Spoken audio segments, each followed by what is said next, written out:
reports that there may be a new leak of radioactive tritium at Vermont Yankee? Sure. First of all, I just want to point out that we don't know what's leaking. It could be, we know that it's tritium because those levels have been detected in the well. As you know, any other isotopes that would be leaking would take much longer to move down to a level where they would show up in the test well in most cases. This is what we know. We received a report Friday afternoon that there was a high level of tritium, 9,000 picocuries. As you know, the federal levels are 20,000 per liter. We are following it very closely, and we are getting daily reports from Entergy. We have our health department folks on site. Obviously, we're concerned. The question is it the existing plume, or is it a new leak? And those are answers that we hope to have quickly. Is there anything in the daily reports updating that? Nothing that is worth reporting, unfortunately, because we want to get to the bottom of this as quickly as we can. You know, the first reports indicated that it was highly, there seemed to be a likelihood on the belief on Entergy's part that it was the existing plume that had moved 200 feet north from the off-gas system. It turns out that there are a number of wells between the one that tested high levels of tritium and the existing plume. So the obvious question to the layperson like myself is, how did the plume skip the wells in between to get 200 feet to the north of where it currently has been identified? So it's possible that the plume somehow did one of two things: followed a foundation line that carried it out there without hitting the wells in between. The other possibility, which would not be a very happy one, would be that it somehow got down through the bedrock and popped up in a well 200 feet away. We just don't have the answers, but I can tell you I'm extraordinarily concerned.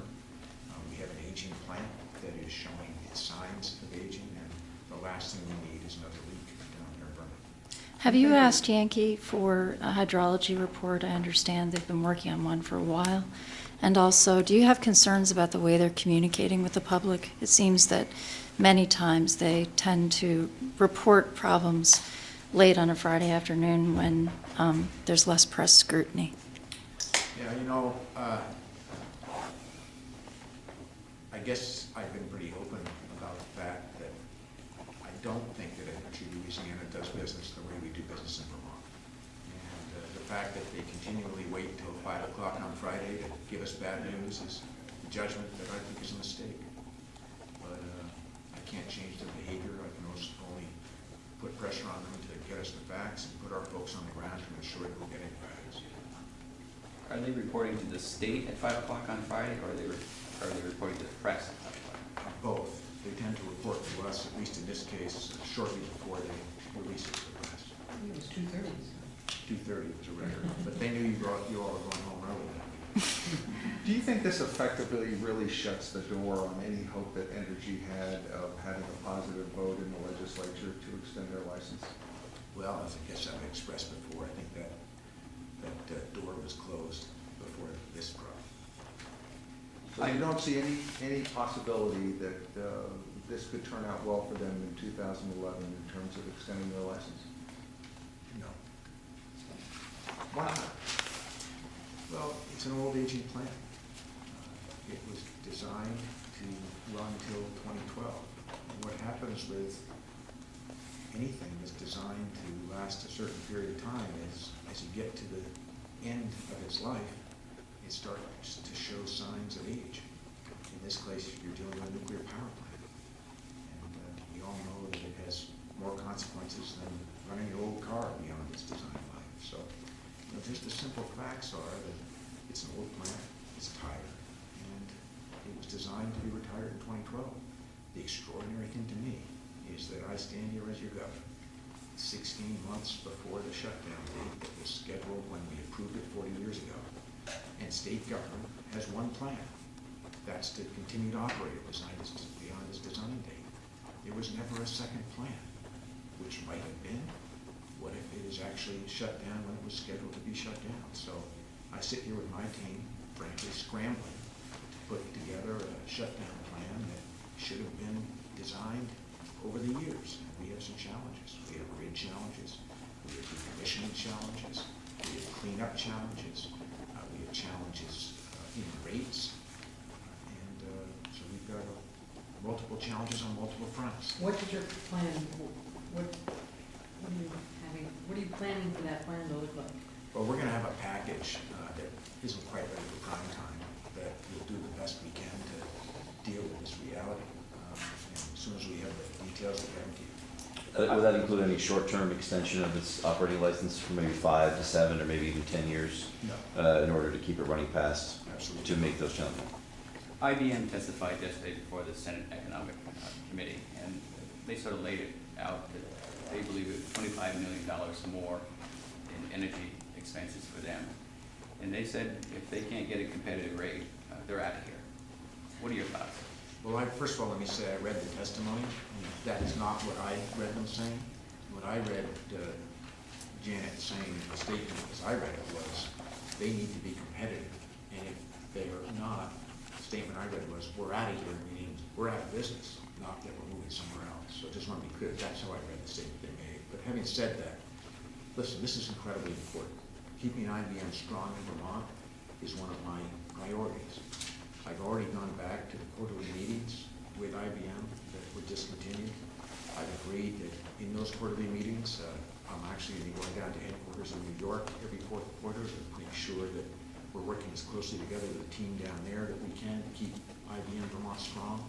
It's a critical part of Vermont's economy, and we've got to do everything we can to keep it strong. Having said that, we also need the cheapest, most predictable power rates that we can get for them and many of our other businesses and for every Vermonter. But what we seem to sometimes confuse in this debate is the fact that if we magically could continue Vermont Yankee beyond 2012, our rates would be higher than if we shut it down based upon the only offer they've given us, which was 6.2 cents per kilowatt hour. Now, we just went up to Hydro-Quebec and bought power for 5.9 cents. So I think what Vermonters need to understand, and IBM gets this, is we had a great deal with Vermont Yankee. 4.5 cents a kilowatt hour. It's cheap. That deal is gone in 2012, whether we like it or not. We all knew that it would be gone in 2012. So it should be a surprise to none of us. The fact that Energy Louisiana isn't giving us another great deal, frankly, should be a surprise to none of us either, because they haven't shown anything to indicate that they really care deeply about Vermonters or our pocketbooks. So we are stuck with the situation we have, but the misconception is that if we continue to run the plant, we get cheaper power than if we didn't. And if anyone who says that knows something that Vermont utilities and I haven't been told. You mentioned grid challenges. What do you see as the grid challenges? Well, the grid challenges we'll get more into, but the bottom line is that when you shut down a major generator, you want to ensure that you meet the federal standards for the most bleak assessment if there were outages. And when you try to meet those standards, how electricity is distributed around the grid is important.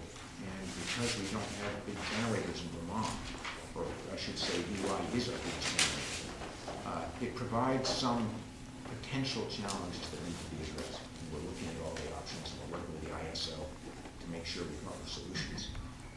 It is my firm understanding that the ISO New England has to share the cost of dealing with and fixing any of those challenges, and we're going to work together with them to get it done.